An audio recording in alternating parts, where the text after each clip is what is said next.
C'est qu'on va avoir, c'est une révolution. Véritable scène de guérilla rurale auquel on assiste cet après-midi sur cette route nationale. On est à 2 pas du portique Ecotax et vous voyez derrière nous des manifestants, ouvriers de l'agroalimentaire, paysans et même des chefs d'entreprise de l'agroalimentaire ou du transport venus dire non à cette Ecotax. Ils sont là avec des tracteurs, avec des engins de chantier et le but c'est de faire tomber ce portique Ecotax. À l'heure où je vous parle, on a vu un blessé tout à l'heure, une personne qui est tombée, on va dire, étourdie par un tir de gaz lacrymogène. Je déplore d'être venu encore une fois un samedi ici. J'ai autre chose à faire le week-end. Il faut pas oublier une chose, c'est qu'au début, on était une petite centaine. On ne s'est pas fait entendre. La deuxième fois, on est venu, on était 300. On ne s'est pas fait entendre. Là, on revient, on est encore en masse.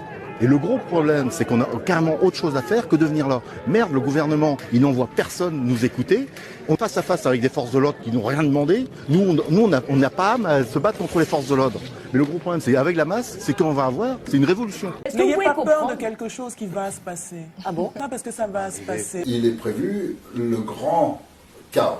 Le grand chaos, c'est vraiment la finalité de leur plan. C'est ce qui était décrit au tout départ et c'est ce qu'ils ont maintenu toujours, c'est leur finalité.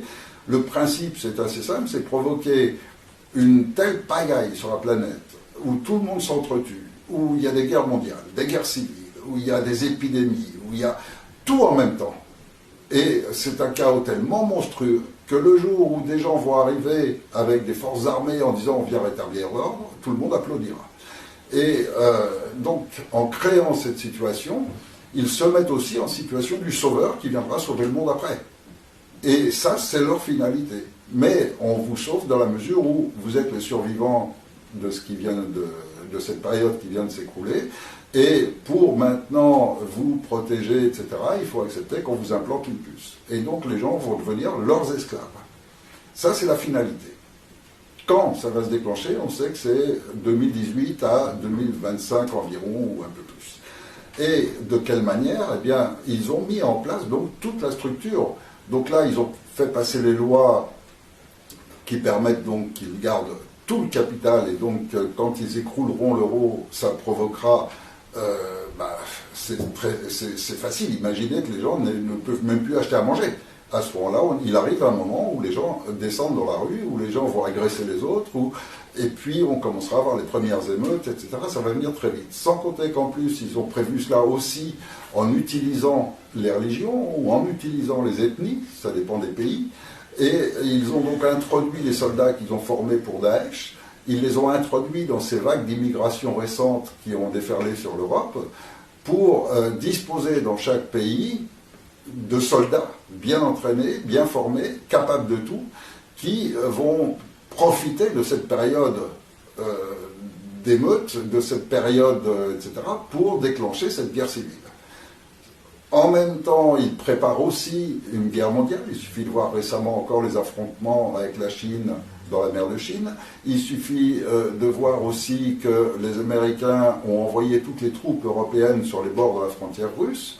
Et de voir aussi cette triche permanente avec les médias, où les médias vous disent exactement le contraire de la réalité.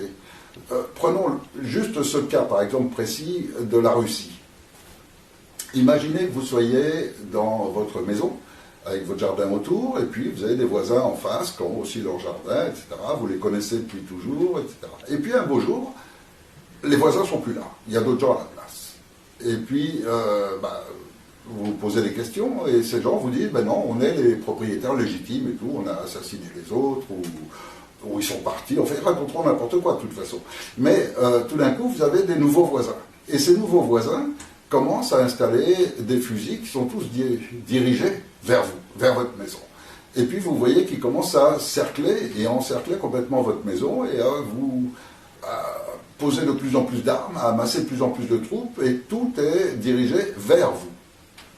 Forcément, vous allez vous poser des questions, et puis forcément, il y a un moment où vous allez vous dire, bon, ils nous menacent.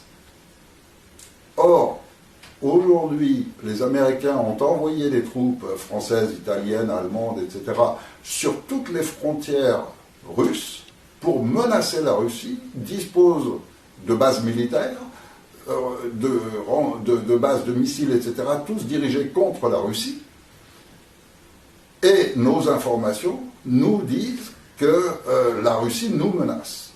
Et que la Russie serait une menace pour nous.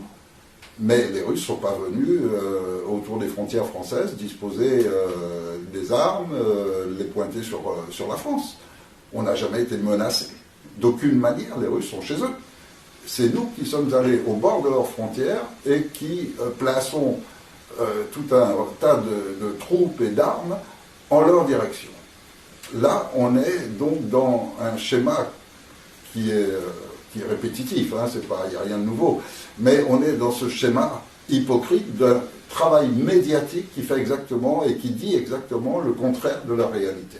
N'ayez pas peur de quelque chose qui va se passer. Ah bon? Non, parce que ça va se passer.